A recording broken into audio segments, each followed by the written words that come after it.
Direction. Yeah, I don't know if it is or not. Hi, this is Mayor Buckley. I'm reporting to you from Eastport, the Eastport shopping precinct on 4th Street in front of Lunas. Given the Governor's announcement on Monday that so many businesses will have to close and move to to-go operation and different types of operations, we felt the need to create a series of talks or chats in the business community. These chats are called small business corners, curbside chats. So we are here to listen to the business association. I can tell you that the city, and I want to tell the business owners here, we have been working and preparing for this for weeks. We knew this was coming. We are adjusting every day when we get information from the State House, when we get information from our county partners. But the city is ready.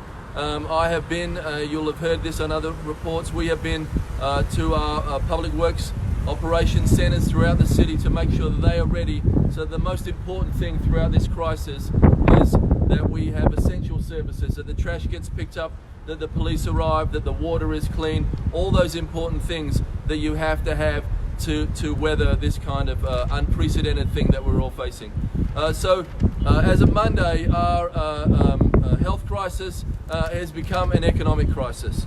Many businesses are facing zero cash flow situations. We have being given mandates. Some of those mandates are coming without funding.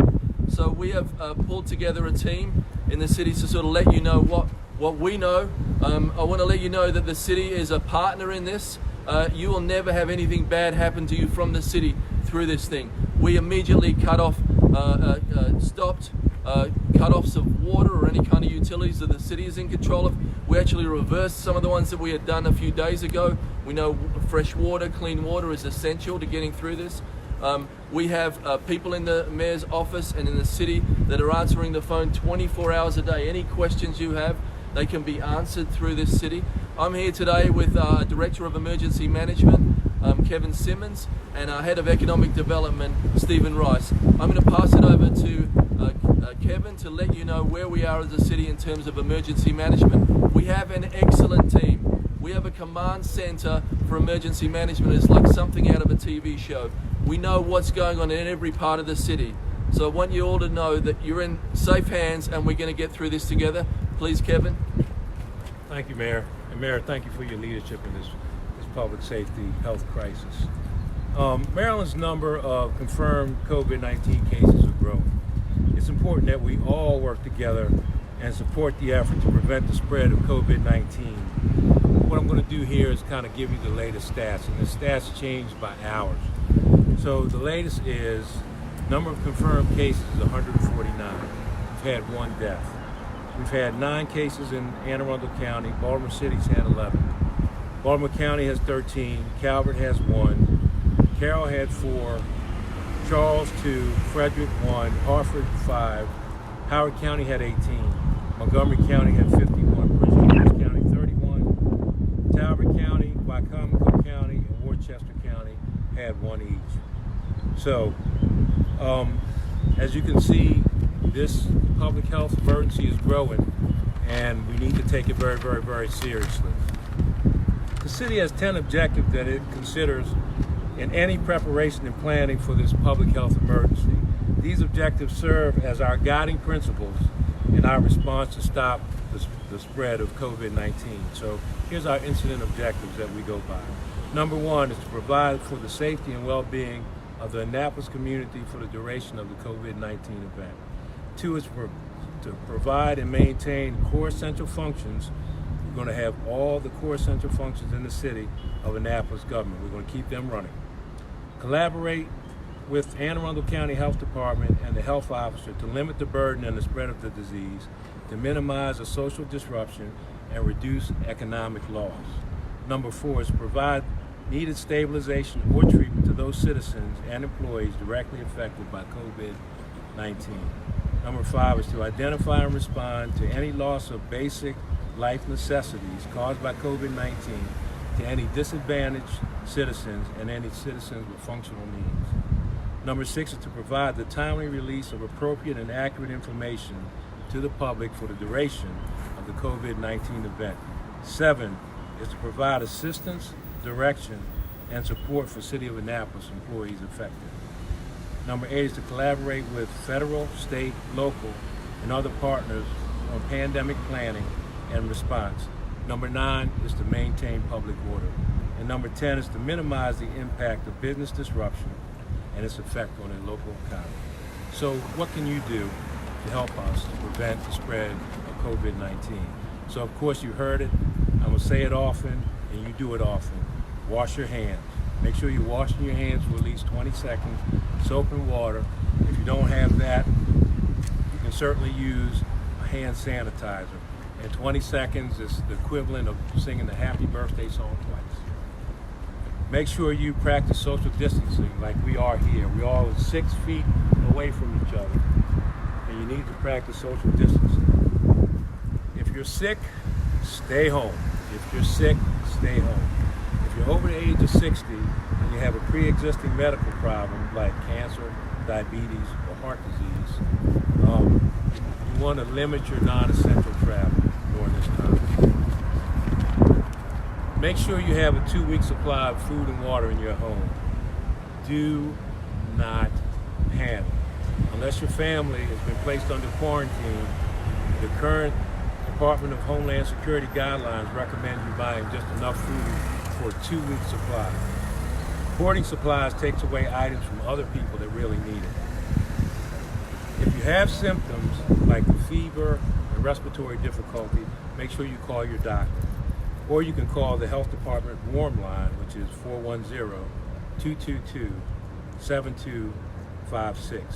And if you have any questions whatsoever about for the Annapolis government or any inquiries about COVID-19, you can call the Annapolis Call Center, and that's open 24 hours. And that number is 410-260-2211. So we're in this together, Annapolis, and then we'll beat this together. So I'll turn it back over to the mayor. Mayor? So I'd just like to get some updates from our Head of Economic Development and some of the resources that we have found. Stephen? Thank you, Mr. Mayor. The big update from the Office of Economic Development today is that the Small Business Administration has made available to small businesses economic injury disaster loans. And we have this information on the Annapolis Office of Economic Development website. There are links that provide you with the information that the SBA has put out with respect to credit requirements, interest rates, loan terms, and loan amounts. The SBA website is disasterloan.sba.gov/ELA. And the telephone number for the SBA is 800-659-2955. Again, this information is on the Economic Development website. We also have 3 different links on that site that are COVID-19 related. The first provides access and information with respect to business resources. The second provides information with respect to workforce assistance. And the third provides information on local restaurants that are open for takeout, delivery, and curbside pickup. We have also been asking financial institutions to be as flexible as possible with respect to loan forgiveness, renegotiation of loan terms, and refinancing for businesses. And we've also been asking local landlords to be as flexible as possible when it comes to lease obligations. We have heard that Bank of America has rolled out a program. You have to reach out to Bank of America if they are in fact your lender, and they will take 3 months worth of loans and take them from the current cycle and move them to the end of your loan term. This is a new program that has just recently been announced and is being pushed out. We're very encouraged by that. We think that, and we're hopeful that other financial institutions will follow suit. We're all in this together. We're all going to have to roll our sleeves up and dig in, but we will get through this together. Thank you. So for a quick update on what the city has done, we have, if you have a liquor license, we postponed it for 90 days and we can postpone it more. On the city's website, you can see the restaurants that are open, 4 to go. If you, and we are emphasizing restaurants a little bit because we know that that's a big backbone of the city's business. So, you know, if you're not going to the restaurants, you're not using the shops around the restaurant. So if you go to those restaurants, you are allowed to walk in and place an order. You are allowed to get alcohol to go. The governor has mandated that.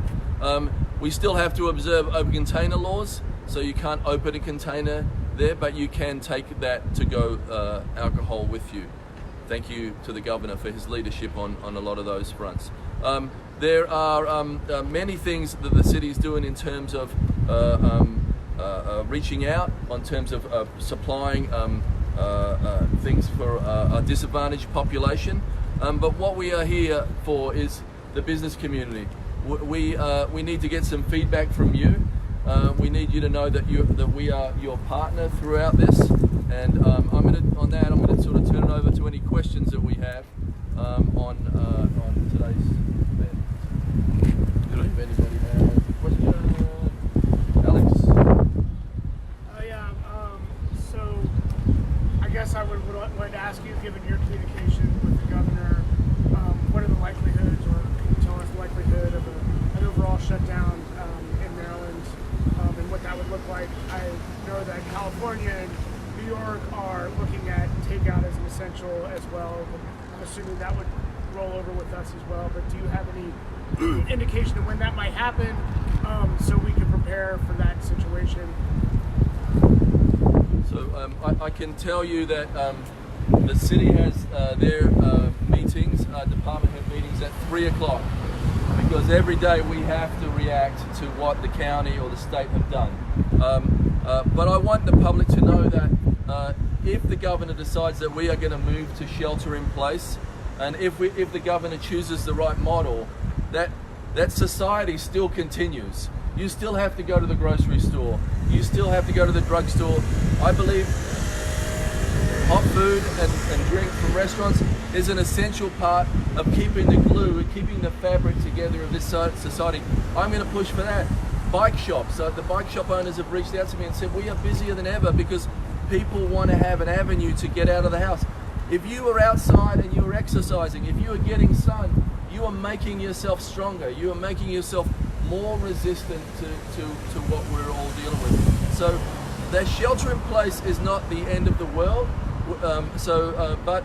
But it will put another layer of economic pressure on us, and that is why you haven't seen New York rushing straight there, because some of the businesses that are in operation now are really an important piece of the city. When the money dries up, if the federal government are not providing the resources that we want, you can't just mandate things and leave it to local jurisdictions to do the cleanup without giving us any options on that. So we'll be looking to that. I'm sure that some of that's coming down the pipeline. The Bank of America news is very good news. As soon as I know, the city will know. So. I know timetables are such a tough thing to discuss in such an uncertain time, but kind of running off the seemingly now lofty expectation that this 15-day shutdown on restaurants with just takeout, when that's what we're kind of operating off of, is this March 30th. Assuming things will change, do you know when we would have an update? Would it be hopefully before like a Friday, before that Monday? I mean, do you think they would make that call, whether they extend it, hey, we're doing this shutdown on restaurants for a couple months, or any sort of decision on after that March 30th? Because we've almost been developing plans for social distancing, cutting our capacity in half to make sure we can accommodate that if that turns out to be the plan, but certainly want time to prepare.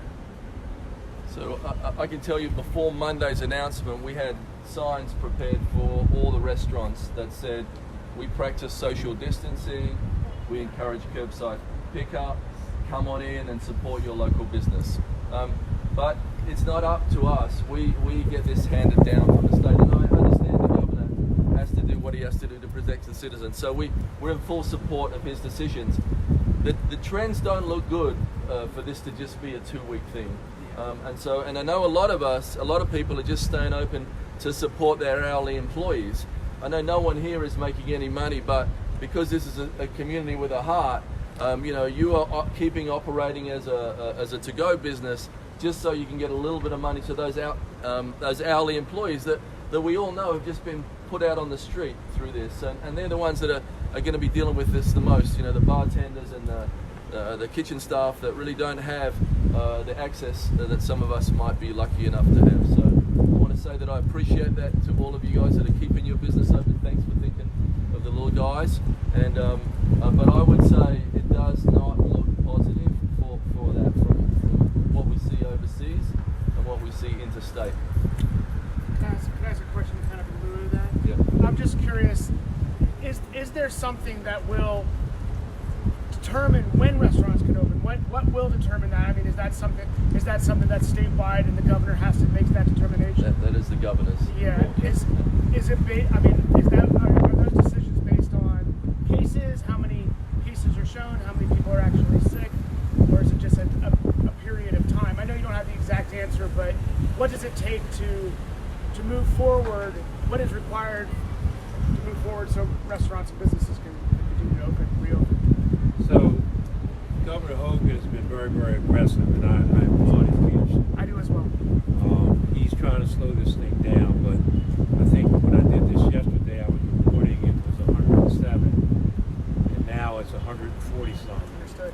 And then I bet you when I get back here on Monday, it'll be well into the 200s. So given that scenario, given the scenario still rising, if I was a betting man, I would understand that the governor would probably take additional measures to slow the pace.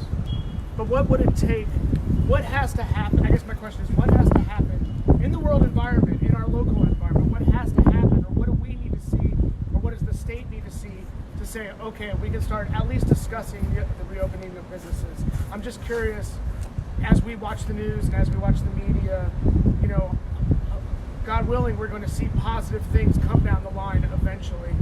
What does it take on the positive side for things to reopen? I mean, just like in the sense that obviously the governor has a number in his mind. Okay, when this happens, we're going to have to do this. And I'm saying going the other way. What will it take for us to be able to reopen? What kind of things do we need to see so we can start going back to normal? What does that look like? Or is there an idea what that would take? Yeah, I think that is what we've all heard about, the flattening of the curve, right? Yeah. So we haven't peaked yet, and a lot of this acceleration in the numbers is because there's more testing becoming available. So, and there's more and more testing, and as that happens, it's going to accelerate. But then we're going to start to turn down, and so it's at what point will the governor say that it's been tamped down enough and been isolated enough that we can make that determination. Thank you. So on the restaurant piece, I reached out to you yesterday briefly. So we're coordinating with the Anne Arundel Communities Together organization to pull different restaurants together. Ideally, the idea is simple: keep the restaurants in business, help round out revenues. So essentially what we're doing is we're raising money through our GoFundMe, and we're trying to connect with a local foundation here to kind of manage that for us.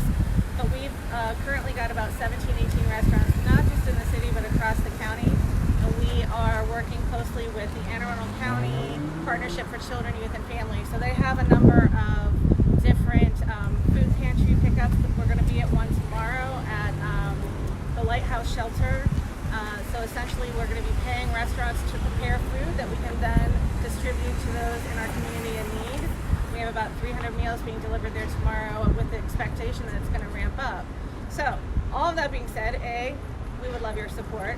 B, how can we, sorry, dogs.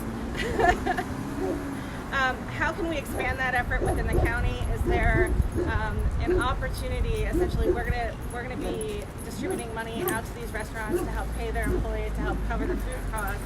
Is there anything within the city that we can partner with to help this effort kind of continue and grow? So we will reach out to our partners in the county and look at the models that they're using. There's lots of different models popping up all over the city. Yep. So we're involved in quite a few. We're contributing facilities whenever we can help. So let me leave that with Stephen, and then you guys can contact one another. And you got Jody's number. Yes. Yep. Yes. So speaking on behalf of the Eastport Business Association, we have 70 like-minded businesses that work in Eastport. They support the Eastport community. Is there any way to utilize these associations that you're visiting to, push out the initiatives that the city does have for the business community? Are you planning on using the associations in any way that we can get out news to our members or anything like that? So this platform is one platform. We have a newsletter and we have documents that we've produced. One of the two documents we produced, one is for your workers and then one is for your business. We will get that to each of the heads of the business association. We are going to form a small business emergency task force. So the president of each association will be on that task force and then select one or two people from that association who can bring in different resources, because we are going to get through this. We are going to get through this because this is America. This is what we do, right? We're born out of grit and guts and all that sort of stuff. It's tough, but there will be an end, And so when we come at that end, we want to come out, at 100 miles an hour, because I know people are going to want to come outside and they want to give back and show some love for the businesses. So this task force will be about preparing that. We will probably have to communicate virtually, but we'll be reaching out to you very soon on that front.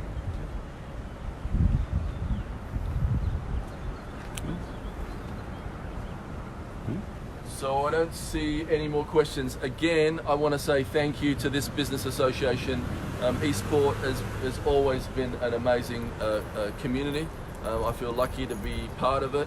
I know we're going to survive because that's what we do. We've all, in times of trouble, people come together. And I said this morning in an announcement that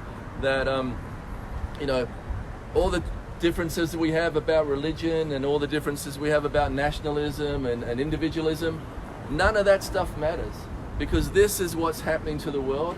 And if we don't come together as a community, if we don't start to care about one another, we won't survive. And that's not who we are. We are people of love and caring, and this is a horrible way to learn that lesson, but we're going to get through it, and we're going to be better as a community for it. So I want to say thank you again to anyone that's tuned in, and stay strong. Thank you.